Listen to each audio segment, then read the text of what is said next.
اسما سے کہو تمہاری تو ماں ہے نا, تم تو ملے نا. میرا ابا جی ظالم ہی بڑا ہے. حضرت جی آپ کو نہیں پتا بڑے ظالم ہیں, انہوں نے میرے ساتھ بڑی زیادتیاں کی ہیں. او بھائی, میرے محبوب سے بھی ایک صحابی نے کہا تھا, یا رسول اللہ آپ کہتے ہیں والدین کی فرما برداری کرو, تو اگر والدین ظلم کریں, والدین اگر ظلم کریں, میرے محبوب کی زبان سے ایک حرف بھی کبھی فضول نہیں نکلا, بلکہ رب جب فرماتا تھا تو محبوب بولتے تھے. اس نے ایک دفعہ کہا حضور اگر والد ظلم کرے, نبی پاک نے 3 دفعہ فرما او یظلمو او یظلمو او یظلمو, اگر وہ ظلم بھی کریں ظلم بھی کریں ظلم بھی کریں تو پھر بھی تو نے ماں باپ کی فرما برداری کرنی. 3 دفعہ محبوب نے ارشاد فرما.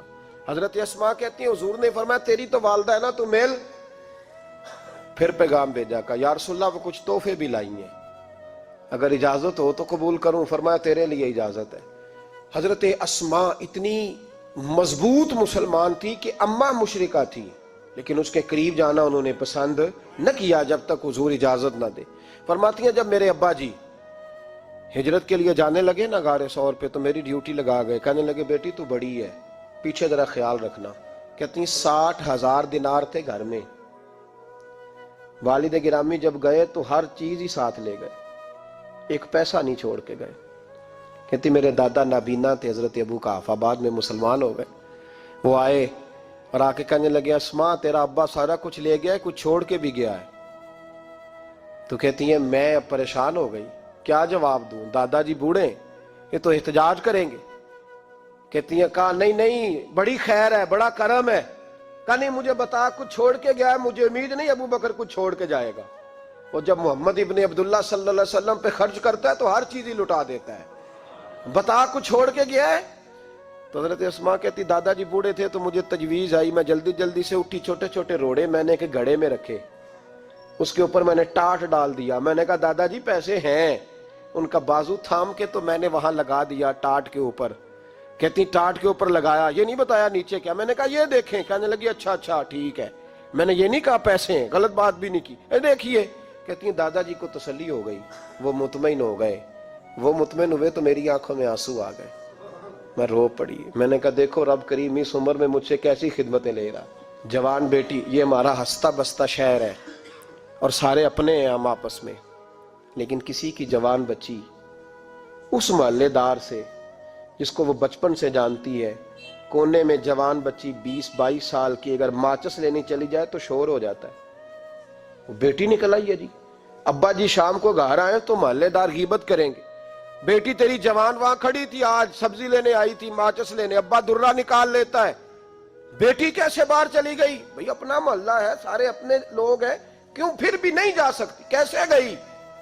5413 فٹ اونچی غار ہے غار ثور.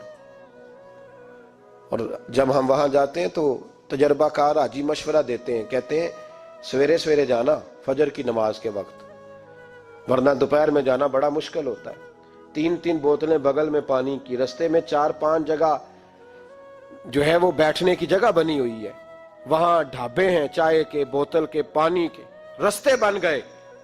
لیکن جب حضرت صدیق اکبر نبی پاک کو لے کے گئے کوئی رستہ نہیں تھا, دشوار گزار گھاٹی تھی. کہنے لگے محبوبہ آپ کو تکلیف ہوگی, آپ میرے کندھوں پہ بیٹھ جائیں. پبا پہاڑ قدم نہیں جے لاؤندا تے 100 پہاڑ تے چڑھیا جاندا, او پیا جاندا جے یار نبی دا, اے اصلی دلدار نبی دا. حضرت صدیق اکبر حضور کو لے گئے اور ڈیوٹی لگائی. فرمایا اسما میں نہیں چاہتا, پریشانی جتنی مرضی ہے, ایمرجنسی جتنی مرضی ہے, پر میری محبت گوارا نہیں کرتی کہ حضور سرکے اور کھجور پہ گزارا کریں. بیٹے تازہ کھانا پکا کے پہنچانا ہے. 5413 فٹ اونچی غار اور دن کو ڈر آئے. حضرت اسما کہتی ہے میں روز تازی روٹی پکاتی, کھانا تیار کرتی, جب دنیا سو جاتی تو میں پہنچا کے آتی. کون حضرت ابو بکر صدیق کی محبت کا اندازہ کرے گا, کون اس گہرائی تک جائے گا. حضرت اسما کہتی ہے ایک دن کپڑا ہی کوئی نہیں تھا گھر میں, عورتیں نا سینہ بند باندھا کرتی تھی, عرب کے لوگ کھلے کپڑے پہنتے تھے تو کمر بند باندھتی تھی, اسے نتاق کہتے تھے. حضرت اسما کہتی ہے میں نے اسے پھاڑا, آدھے میں روٹی باندھ لی اور آدھا میں نے کمر کے ساتھ باندھ لیا. جب لے کے گئی نا, یہ بخاری ہے, تو حضور نے دیکھا, حضرت ابو بکر نے دیکھا کہ بیٹے یہ تو سینہ باندھ ہے. کہا ابا جی آدھا وہاں ہے, آدھا میں نے باندھا ہوا ہے. تو محبوب نے فرمایا تو ذات النطاقین ہے، تو دو کمر بند والی ہے؟ فرماتی ہیں میرا نام ہی پڑ گیا اس سے، دو کمر بند والی۔ حضرت اسماء روز کھانا پہنچاتی، حضرت اسماء بنت ابی بکر صدیق رضی اللہ تعالی فرماتی ہیں اس انداز میں قربانیاں دیں۔ پھر ایک وقت آیا، فرماتی ہیں میرے گھر میں دولت تھی، مال تھا، میں نے بڑا کچھ دیکھا تھا، لیکن میرے لیے رشتہ آیا نبی پاک کے پھوپھی کے بیٹے کا، حضرت زبیر بن عوام۔ یہ حضور کی پھوپھی کے بیٹے بھی ہیں، اور جو 10 صحابہ کو حضور نے جنت کی بشارت دی اس میں بھی شامل ہے۔ حضور نے فرمایا میرا حواری ہے زبیر بن عوام، اور 10 مبشرہ صحابہ میں شامل ہے۔ لیکن گھر میں غربت تھی، تنگ دستی تھی، مجبوری تھی۔ جناب اسماء کہتی ہیں میرے ابا جی نے کہا بیٹا تیرے لیے رشتہ آیا ہے۔ میں نے کہا کس کا؟ کہا حضور کی پھوپھی کے بیٹے زبیر بن عوام کا۔ کہتے میں نے تھوڑی دیر کے لیے سوچا کہ وہاں تو بڑی غربت ہے، تو جناب صدیق اکبر نے اگلا جملہ کہا، فرمایا تمہیں پتہ ہے رشتہ بھیجا کس نے؟ کہا ابا جی کس نے؟ کہا مصطفیٰ کریم نے۔ جناب اسماء کہنے لگی پھر آپ کو مجھ سے پوچھنا نہیں چاہیے تھا، پھر حضور نے پسند کیا ہے، محبوب نے، اتنے میرے نصیب۔ حضرت اسماء کہتی ہے میں اس گھر سے گئی تھی جہاں 3 غلام ہر وقت ہوتے تھے، اور یہ بخاری مسلم میں آپ کو ملے گا۔ بیٹی صبر کر، تیرا خامد نیک ہے، اگر تو اس کی رضا میں دنیا سے گئی تو رب تجھے بغیر حساب جنت عطا فرما دے گا۔